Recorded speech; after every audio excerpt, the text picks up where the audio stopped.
Hello, everyone, and welcome back to Game Time with Doc or Gamer Seuss on the Gamer Seuss channel.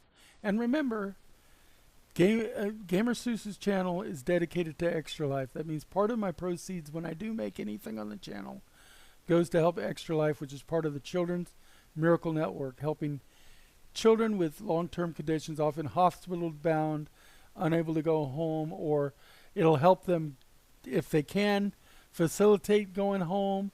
It's research into conditions, and they have long-term conditions like end-stage renal disease, cancer, things like that, and it helps children with that in the Children's Miracle Network. So remember to support Extra Life. You can do that either by supporting it in my campaign or by going directly to extralife.org and supporting them there. And nationwide, they'll help children. And if you do it on your own by going to extralife.org, you can choose which hospital network they want. So you can make sure your funds go to your local network if you want, or they can go to a network that a friend or family member is part of. And you can make sure then that your funds go to support where you would like to see them go. Anyway, on to the subject of the video today. Um, let's see here. Let's get this camera facing the right direction. I know it's kind of dark. Um, you don't want to see part of my screen there. Let's see if I can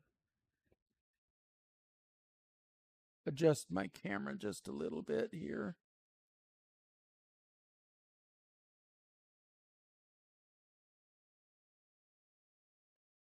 Oh.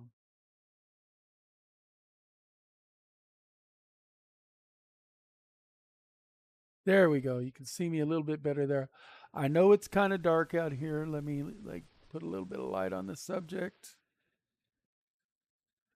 It's covering my lamp. Um, Welcome to Game Time, where basically old nerd like me talks about all kinds of nerdy things. Today I'm going to talk about movies, and specifically, I want to talk about the recent uh, overload of comic book movies and how some movies are flying under the radar in the box office that are fairly decent, and it's partly because of how they're approaching the movies. Now, comic book movies in the last several years have been huge, and they've featured B and C list characters, B list characters like Iron Man that non comic book fans don't really know have done really well. And then they jumped into the Avengers, which is more of a recognizable group name, but they started with Iron Man. And before that, the X-Men movies came out, and they did great. And before that, Blade came out. And almost nobody knew Blade. But there's certain things that were tickets to the success of those movies. First of all, if you're going in with a character that nobody knows, you got to do something about it. Um, and that's what I mainly want to address in this video. I was talking to people just yesterday about it, and so I wanted to get in about this. Blade was was you got a little bit of his origin story in there, enough to let you know what was going on, and with flashbacks, you got the rest. Um, you got to the action right away, which always helps, and you had some A-list actors in the roles. You had Wesley Snipes as Blade. You had Chris Christopherson as Whistler. You had, you know, good star power helping bring the movie into the eye of non-comic book fans. Then you look at the X-Men. The X-Men had a really popular 80s cartoon and 90s cartoon. 80s and 90s both had very popular, especially in the 90s. Um X-Men in the 96 97 X-Men, so good that they brought it back as X-Men 97, as a continuation of that cartoon.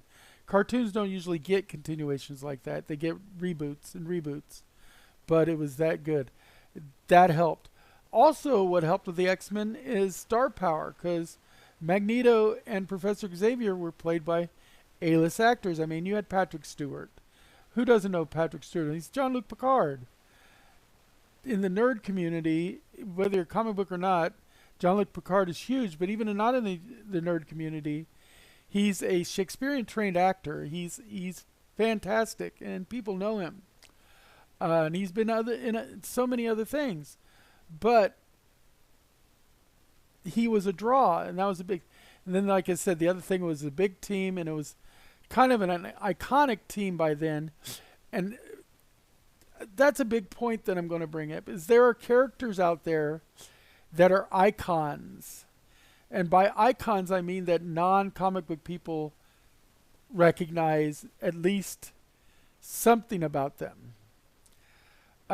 Good example is Superman. Superman just had an excellent box office showing for the movie, even though it went to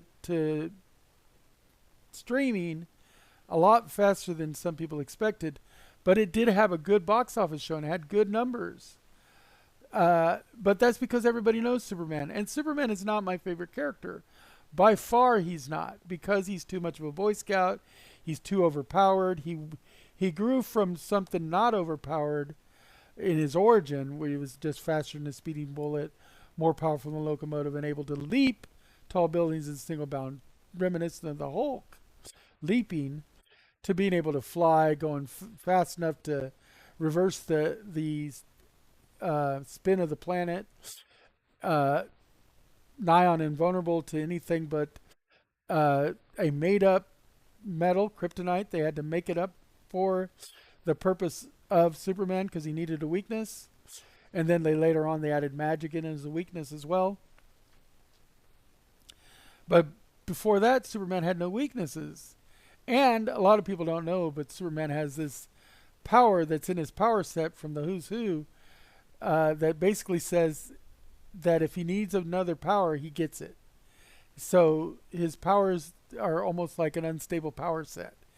His powers can adapt and change. That's why in different movies he has different powers, because of the fact that his powers are not just stable, they're ever changing. The yellow sun is constantly feeding him energy and making him more powerful. That's why he went from...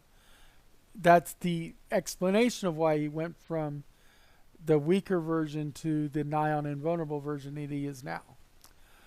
That's the in canon reason that a lot of people don't know, because not a lot of people don't even know about that power.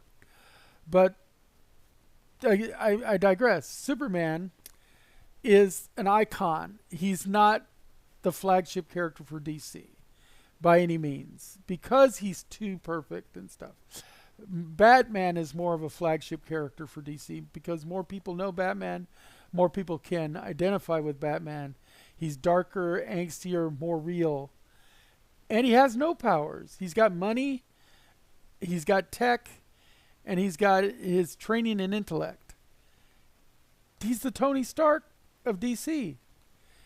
You know, he uses his tech and his intellect to overcome foes, his strategies and everything.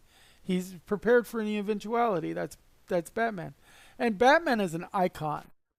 You don't need to have origin stories for the icon characters anymore. That's why the new Superman movie comes out and they didn't rehash the origin story yet again. New Batman movies don't need to rehash the origin story every time anymore. You know, the Robert Pattinson's Batman, not my favorite Batman, but it didn't have to have the origin story in it because even non-comic book people pretty much know something of the origin story. Spider-Man is iconic. We had a couple of them with origin stories, but then Tom Holland skipped the origin story. In fact, we'll introduce him in one of the Avengers movies before he gets his own movie. and then he gets his own movie, but we don't bother to rehash the origin story because it's not needed anymore. But he's an A-list character. A lot of the movies coming out now are B-list or C-list characters. They're not necessarily from the two big companies, the DC and Marvel. They might be from Dark Horse or the Millarverse.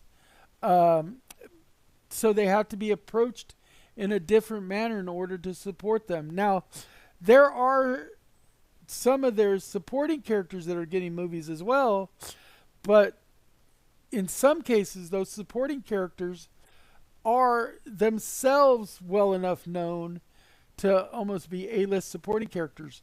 The Joker got his own movie, but the Joker's an A-list villain. Venom got his own trilogy of movies, but Venom is an A-list villain. They can stand on their own 2 feet and don't even need full-on origin stories. Although they did get the Joker was more of an origin story movie for the Joker, which most people didn't know the Joker's origin story because it was always kept a mystery.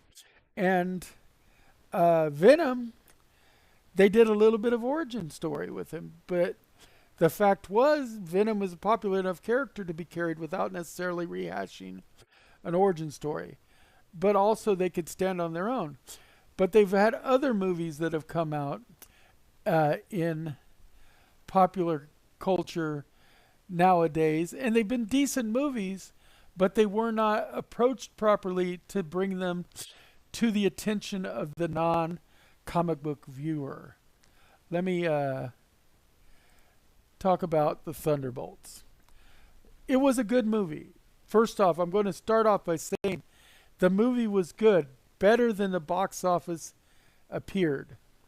It didn't do as well in the box office.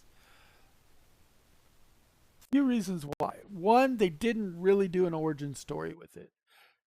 The characters all had introductions in previous movies, so they were kind of like how Venom was in a previous Spider-Man movie and stuff. So they were introduced in other movies, but they didn't have enough introduction. The most known character on the screen is Bucky Barnes, the Winter Soldier, and he's not strong enough to hold his own movie. So they really needed more of an origin story or more of a backdoor kind of introduction. Or the other way that you can make characters like this more popular, and you got to put it in the previews or you got to leak it so people that aren't comic book fans know, is you have to chaperone them in by having another more popular related character show up in their movie. Big name actors help too. I mean, David Harbour doesn't hurt in this movie, but he's one. That's about it. You're not getting a whole lot of known people, and David Harbour's not hugely known yet. He's starting to get more and more popular, but he's not huge yet. But David Harbour helps. But they needed to chaperone them into the limelight by having a cameo like the current Captain America cameo, because he's known, he's already associated with Bucky. If put him on screen for 10 minutes just to help and let people know that he's in the movie. Ant-Man, Ghost was introduced in Ant-Man. Put Ant-Man in the movie. Something 5 or 10 minutes, not a lot. They tried with Avengers Tower. They tried with what's her name that kind of was leading their and assembling their team. Like I said, they tried to backdoor introduce the characters in other movies, but it wasn't enough. But the actual movie was decent, and more people would have gone to the box office to see it if they knew that Captain America was in it, if they knew that Ant-Man was in it, if they had Samuel L. Jackson in it, um, just to help bridge things. If they'd had the Hulk in it for a little bit, that would have helped.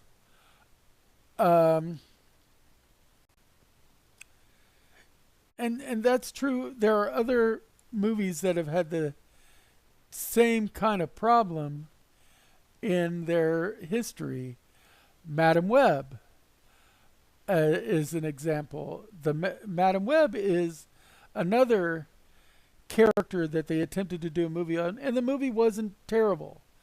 It wasn't the absolute best it could have been, but it wasn't terrible, and it definitely deserved more box office attention than it got.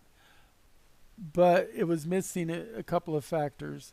The same factors that it was missing in the Kraven the Hunter movie. And also what was missing in Morbius.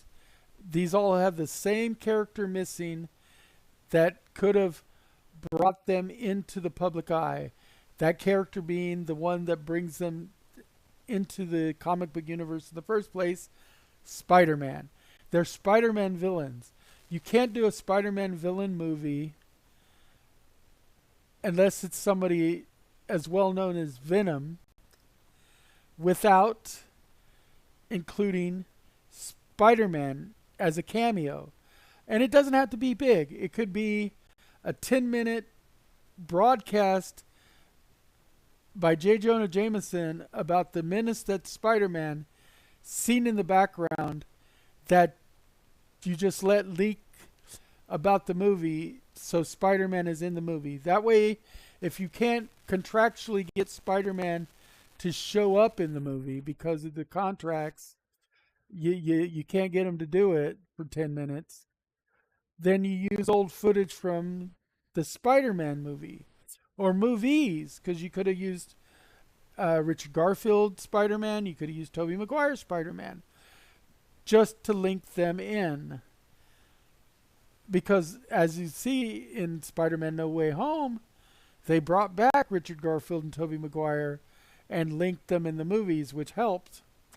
The other character that could have linked in and brought him a more notoriety, J.K. Simmons' version of J. Jonah Jameson would have linked them in, and if you'd have leaked some footage of J.K. Simmons as J. Jonah Jameson, it would have at least associated the world of Spider-Man, because J.K. Simmons has been J. Jonah Jameson in more than one Spider-Man movie.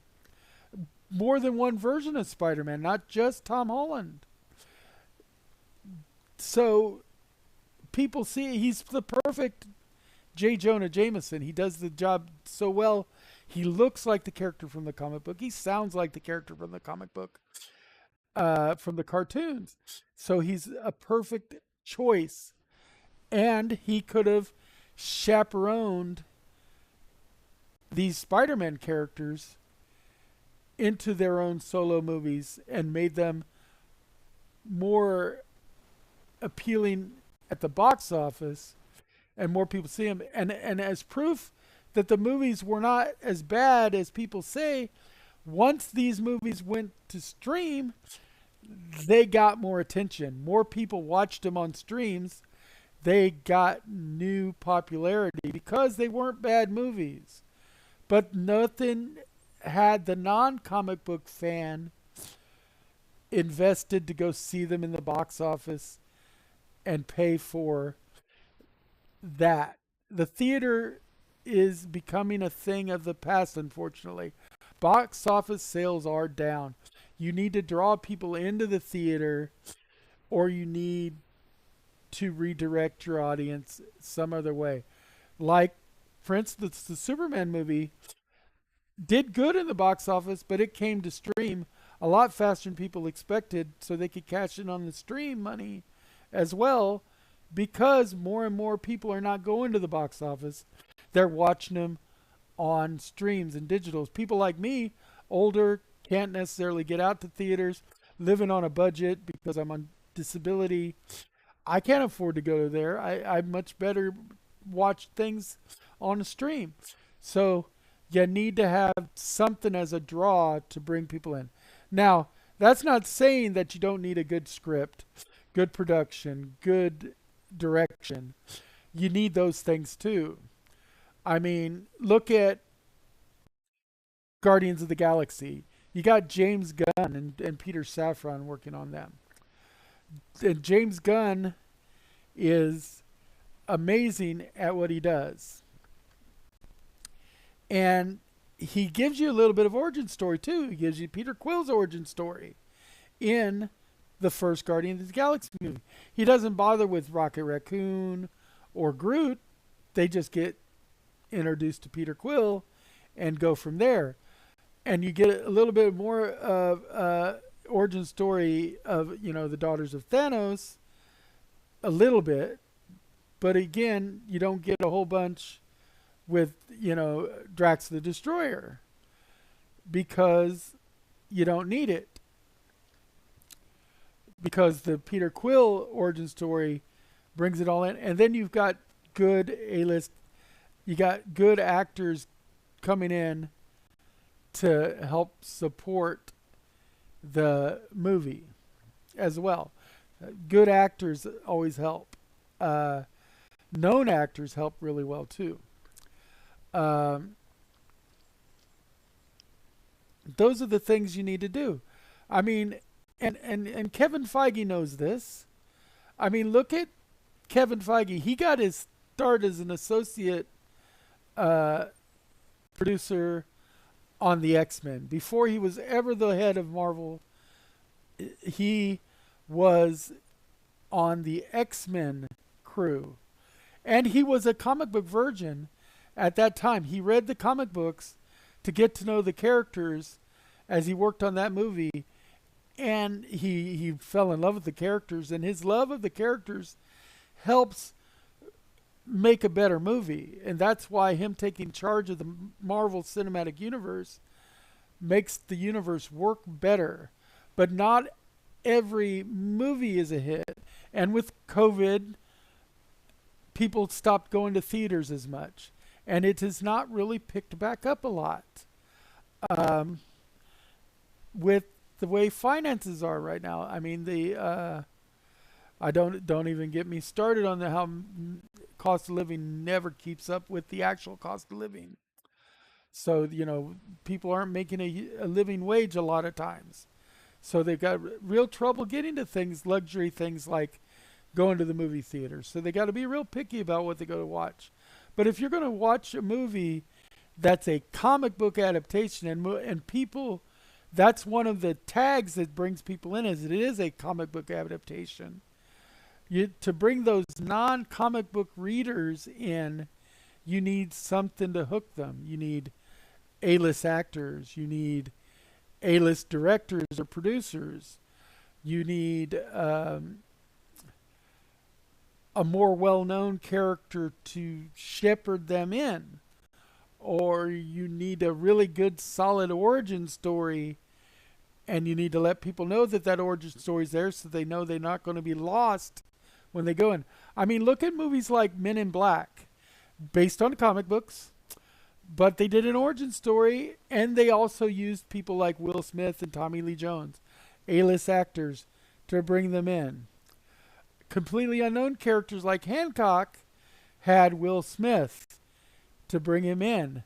He's also not exactly everybody's idea of a hero. He's homeless and a drunk and a little broken, and that's in fad right now. And a lot of people go to watch that because of the brokenness of the character.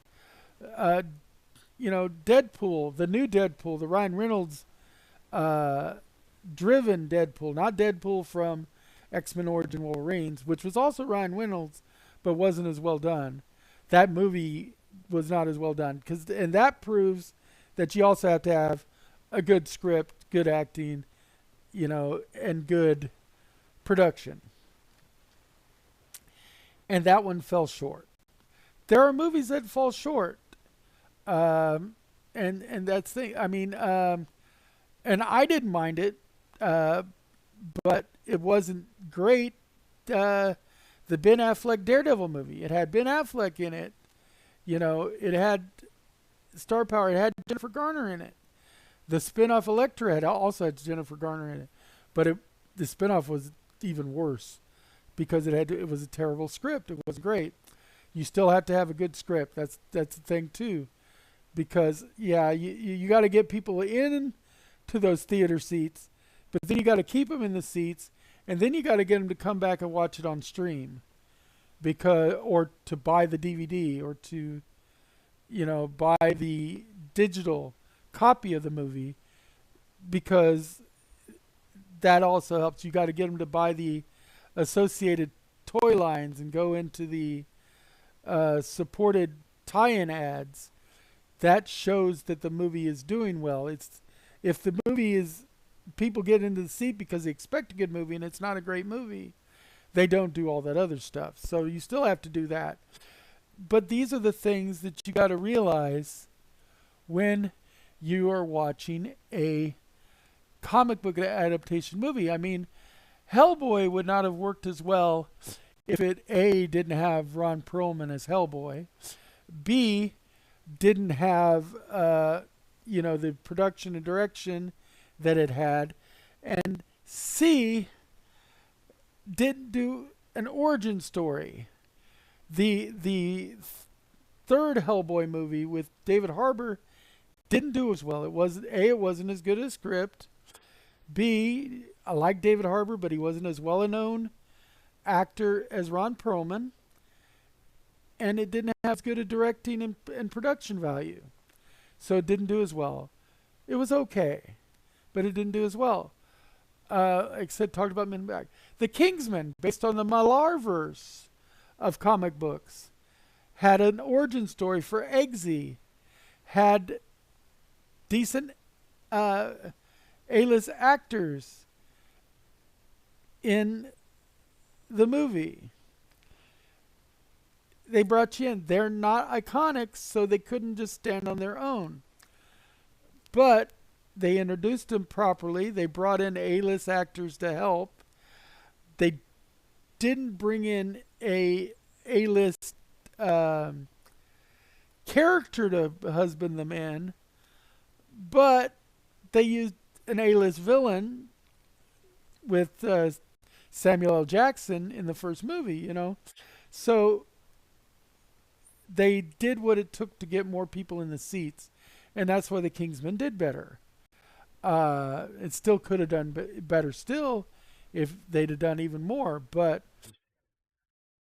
there aren't a lot of Millarverse characters out there that are known, so it's hard to husband them in, but they're starting to get more and more Millarverse characters out there in the public eye. I mean, Kick-Ass got an origin story. It was a big part of why Kick-Ass worked. Also, they used some popular kid actors and such. That Nicolas Cage was in Kick-Ass. I mean, Nicolas Cage was also in Ghost Rider, but Ghost Rider didn't do as well.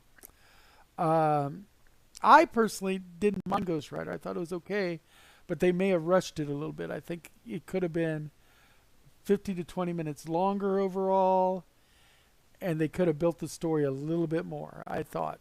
But they had Sam Elliott and Nicolas Cage, in the movie that helped bring it in. They had an origin story because a lot of people don't know Ghost Rider.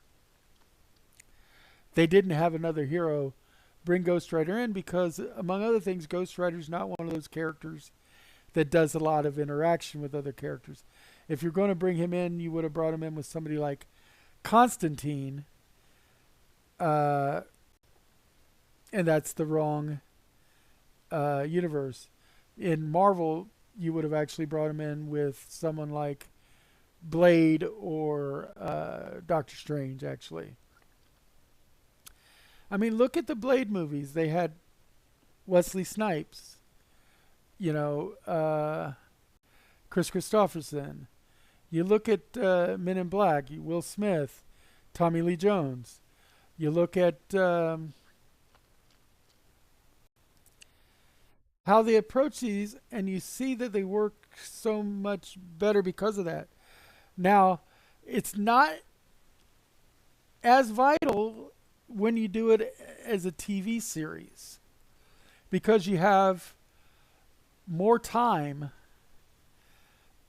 to draw an audience in that's not necessarily just your core comic book audience. And you got to remember, your core audience is your teen to 30s in the movie theaters. They're the ones that are going to theaters. They're the ones that are actually spending money to go to movies instead of just watching it at home because they want the night out.